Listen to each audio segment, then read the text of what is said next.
What if I told you there's a simple secret to waking up happier tomorrow? And I don't mean next week or next month. I mean tomorrow morning.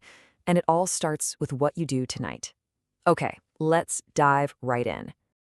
It's kind of a weird thought, isn't it? We're so obsessed with our morning routines, the coffee, the workout, the journaling. But what if we're all looking in the completely wrong place? What if the real work actually begins hours before the sun even thinks about coming up? And this really gets to the heart of it. We think happiness is something we have to chase down the second that alarm blares. But what if it's not something you chase? What if it's something you prepare for? The emotional groundwork for your entire morning is laid the night before. So let's get into part one of this nightly reset. It's all about clearing out the mental junk, all that noise that stops us from getting that deep, truly restorative sleep.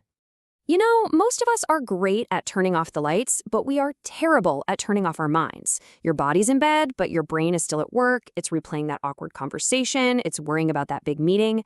This first habit is designed to fix that, and fast. And this is just so true.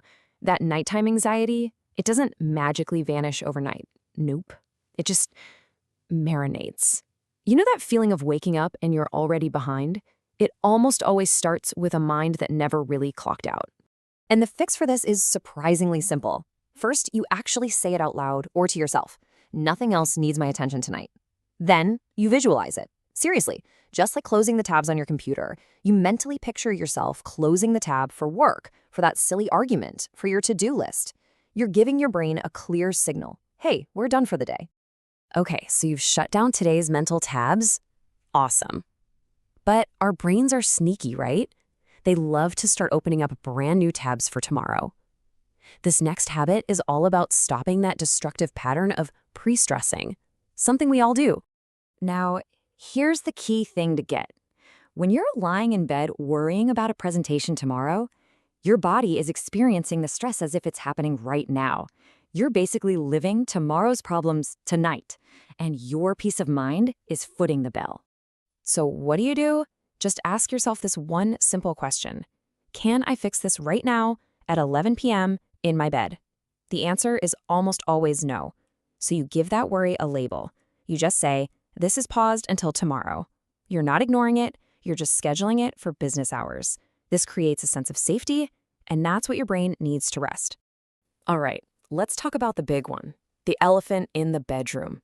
Your thoughts might be calmer, but there's another source of stress quietly hijacking your morning happiness. That glowing rectangle you're probably holding. See, here's the fundamental conflict. Your goal is to wind down, to relax, to get sleepy. But everything on your phone, the blue light, the endless scrolling, the notifications, is specifically designed to do the opposite. It's screaming at your brain, hey, stay awake, there's more stuff to see. The good news is, you don't need some kind of superhuman willpower to fix this. You just need a little bit of distance. Put your phone across the room, just for the last 30 minutes before you want to sleep. That's it. That little bit of space creates a buffer, and it gives your brain the permission it desperately needs to finally slow down. Okay, so we've swept away all the negative stuff. Now for the really powerful part. We're going to move from just avoiding a bad morning to actively designing a great one. This is where it gets really fun. Every single night, your brain does this little review of the day.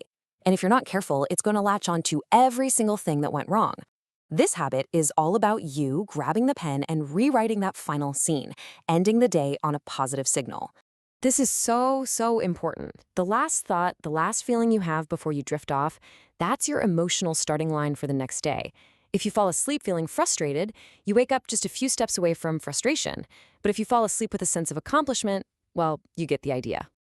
So how do you do it? It is so simple. You just find one small win. And I mean small. It doesn't have to be a promotion. Maybe you finally finished that boring report. Maybe you didn't hit the snooze button. Maybe you just managed to show up when you really didn't want to. Just name it. Acknowledge it. That's your win. That's your positive signal. And here we are, the final habit. And honestly, this might be the most important one. This is the one that ties the whole routine together. If you skip this, the others just don't have the same punch. Just think about that for a second.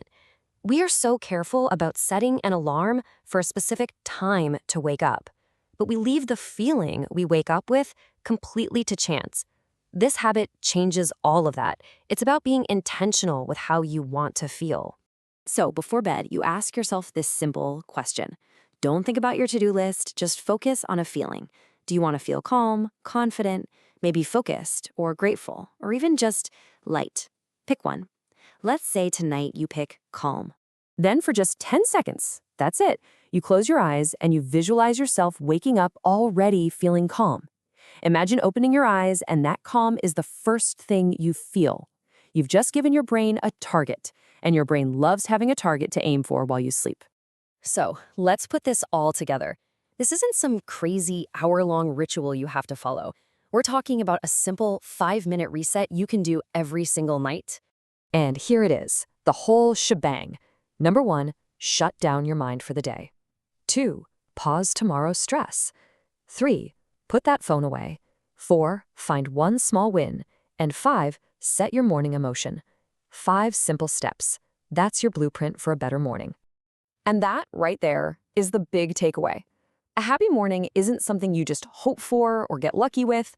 It's something you prepare for. It's something you build by design, starting with the small, intentional choices you make the night before. So I'll leave you with this question. It's not about what you're going to do tomorrow. It's about what you're going to do tonight. Which mental tabs are you closing? What's the one small win you're going to name? What emotion will you set? Your design process starts